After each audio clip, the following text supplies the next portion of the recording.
read or watch any strategic marketing piece, and the conversation is mostly about the value of efficient marketing automation. But those pieces are usually addressed at marketing professionals.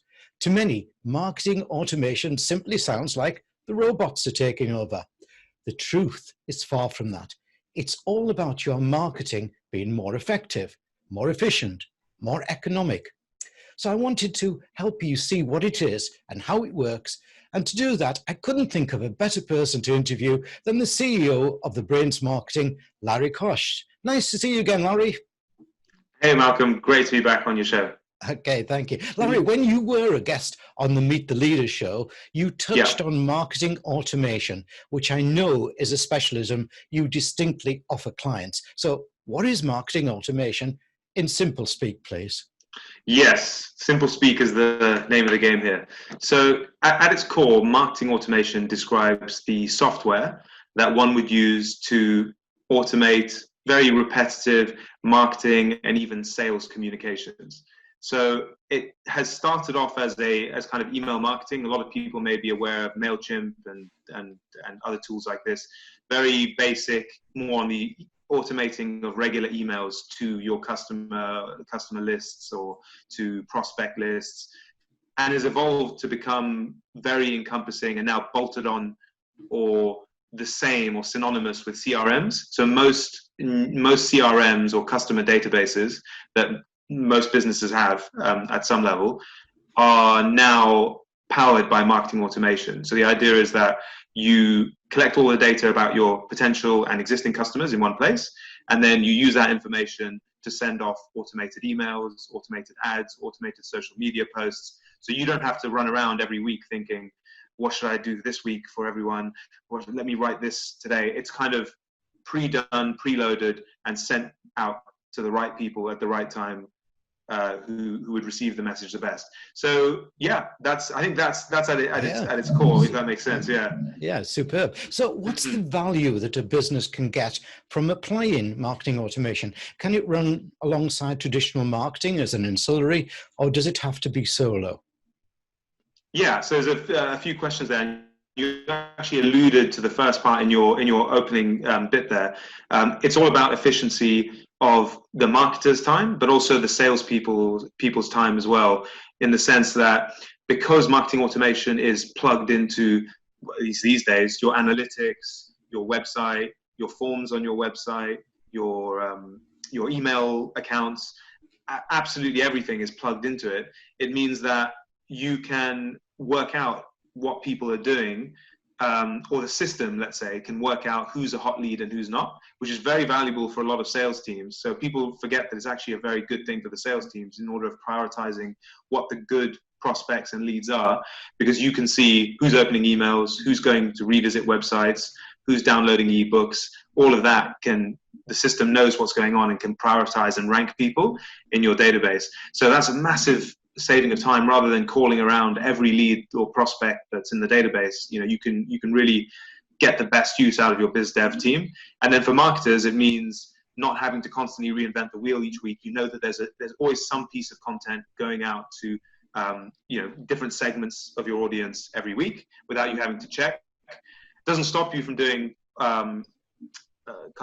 manual stuff, but it means that at least you're top of mind every week, which is half the battle in marketing, is constantly being there with good, helpful, educational, or conversion content that is making your prospects more likely to become a hot lead or to get in touch with you.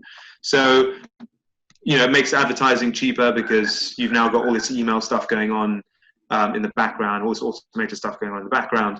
It means that all the money you're spending on advertising, those leads aren't just going into the bin.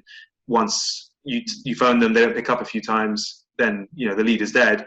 Now you've got this constant automated nurturing that's tailored to them and their interests going on for perhaps many years, eventually bringing somebody back to your company. So you're going to get more bang out of your leads, more efficient marketing, maybe even reduce your marketing overhead if you have to, and more efficient sales team. So I think it can work. Where the second bit of your question, the traditional piece, yes, it can work with traditional marketing, but you have to have, at some point, the person has to enter your database. in order for the software to triage the person and send them messages.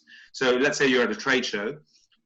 Rather than collecting business cards, you might have an iPad there, which has a form that they have to fill out just quickly on an iPad. I've seen this at a lot of trade shows. You probably see this.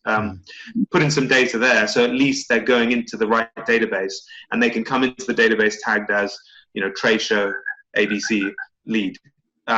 So then you can have specific follow-up content for people that came from the trade show, or just enroll them on the other workflows you've got for your general automation. So yes, traditional can fit in, but the key is how do you get them from print or other advertising. Eventually they have to come to a website at some point, and eventually they have to fill out a form or do something that gets them into the database. So as long as that's going on, and there's a way that you can track the original source, ideally, you're going to get better results. So yeah, it can work with everything, as long as the database is your core that you're pushing everyone to.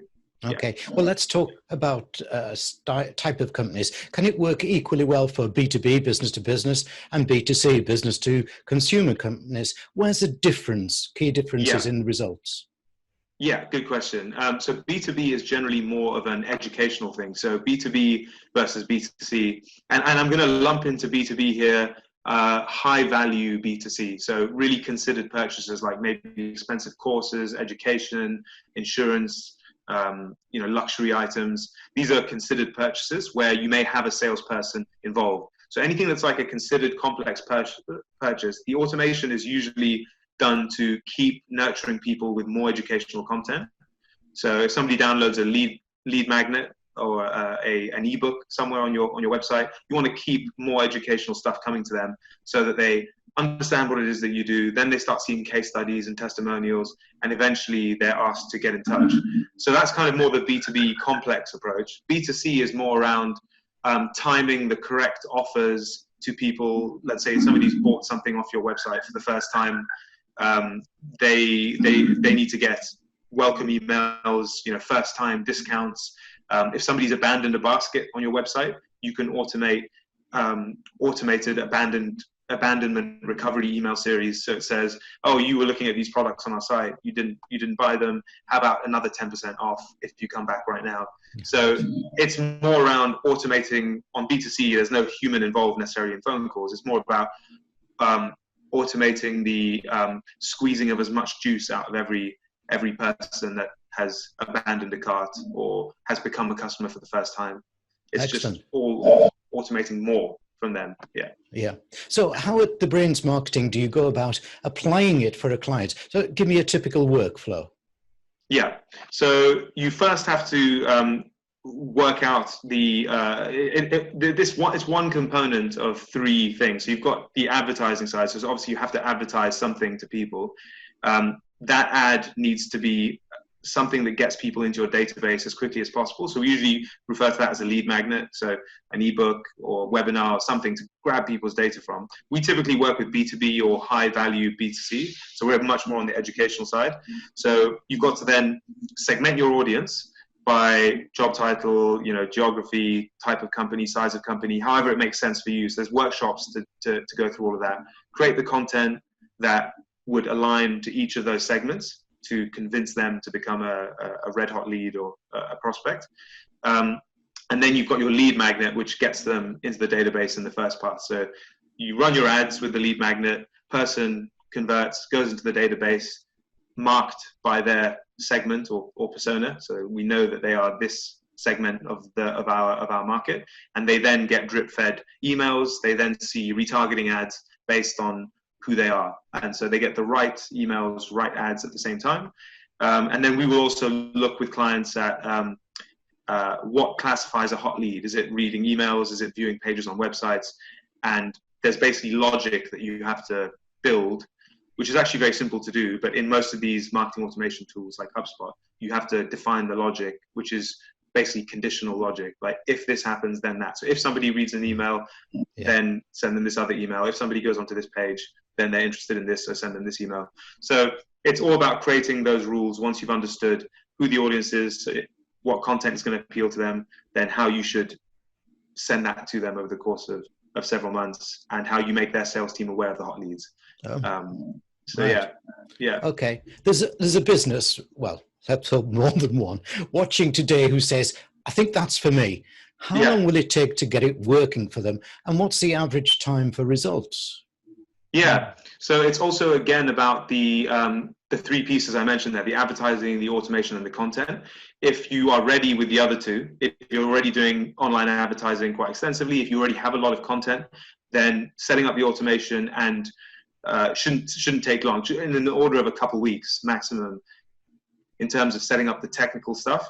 Now, if it means you're having to move to a new CRM that's automation powered, and maybe your sales team aren't familiar with that CRM, then they have to learn how all the new flows work. There'll be teething problems. You'll have to try and you'll definitely edit things as the kind of chips fall down.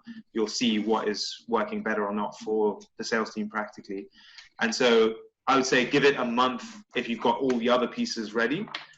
Seems about right, a month to 6 weeks. And if you've got none of the content, let's say you haven't really been doing much online advertising, then you've got a bigger task of actually sorting all of that out, because the automation is there to amplify and massively boost the results that you're getting from an online advertising campaign. It's not a standalone thing. If you've got nobody coming to your database anyway, then there's nobody to send emails to or to retarget. So it has to go in conjunction with decent scale at online advertising. And in that case, if you're starting from scratch, then 3 months is usually how long we would give it, because you've got to get the rest of the pieces working. Yeah. Right. Okay. So, Larry, can you finish with 3 key benefits that any business thinking of marketing automation needs to remember or keep top of head? Yeah, I'd say better sales time, like sales enablement, I would guess is the buzzword that people use. So sales enablement, very awesome. Reducing marketing cost per acquisition, because every lead you're generating is getting so much follow-up that they're more useful to you. So the cost per acquisition should ultimately go down, which is always a good thing. And saving time for marketers. So potentially even meaning you need less marketers, or one marketer can do, your existing marketer can do a whole lot more than you thought that they ever could before. So yeah. Larry Kotch, thanks for brilliantly explaining marketing automation. It's here now and it can be working for your business. And Larry's website address is behind me. Thanks, Larry. No problem. Cheers. Anytime.